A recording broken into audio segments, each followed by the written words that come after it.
প্রতিষ্ঠিত চাকরি ছেড়ে ব্যবসায় ঝুঁকেছেন জামাল মিয়া। ৩০ বছর আগে মতিঝিলের খোলা আকাশের নিচে ব্যবসা শুরু করলেও এখন করছেন ফুডকার্টে।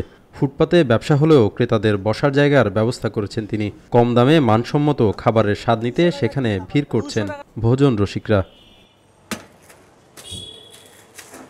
ইউনুস সেন্টার, ঠিক তার পশ্চিমেই জামালের খাবারের ডেরা। বাণিজ্যিক রাজধানী হিসেবে পরিচিত মতিঝিলের অফিসপাড়ার অফিসার কিংবা সড়কের রিকশা চালক সবার আস্থায় চায়নাটাউন। কিন্তু কেন? খাবার ১১০ টাকা নেয়, ১২০ টাকা নেয়, আবার ১৫০ টাকাও নেয়। খাওয়া ভালো। আমি আগে এখানে অনেক দিন খাইছিলাম, খাওয়ার পর আমি অন্য জায়গায় গেছি, আজকে এদিক দিয়ে আসছি, আবার এই খাওয়াটার জন্য আমি অনেক দূর থেকে আবার আসছি। তো আসলে ফুটপাতের মধ্যে যে খাওয়াটা এখানে আছে তাতে অনেক সুন্দর, অন্তত দামও কম আছে। ৩০ বছর ধরে ওনার এখানে প্রতিষ্ঠান নাম শুনছি যে উনি ৩০ বছর ধরে এখানে আছে, মানসম্মত দেখে ৩০ বছর ওনারটা এখানে টিকে আছে।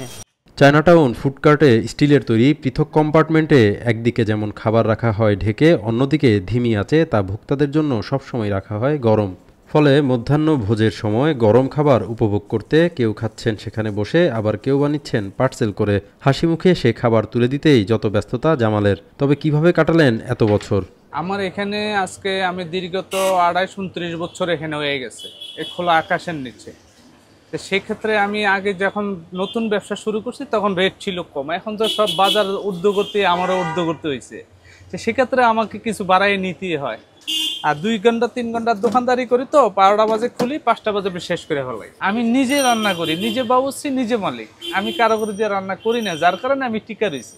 আমি তো বিভিন্ন বড় বড় রেস্টুরেন্টগুলো কাজ করছি, যার কারণে সেক্ষেত্রে আমি এগুলো বুঝতেছি যে এখানে কি চাই, কম রেটের মধ্যে আমি কি দিতে পারি, যে মানসম্পন্ন। যে খাবারগুলো দেখছেন আমি কিভাবে ঢেকে রাখছি, বাইরের আবহাওয়া ঢুকতে দিই না, নিচে আমার চুলা জ্বলে।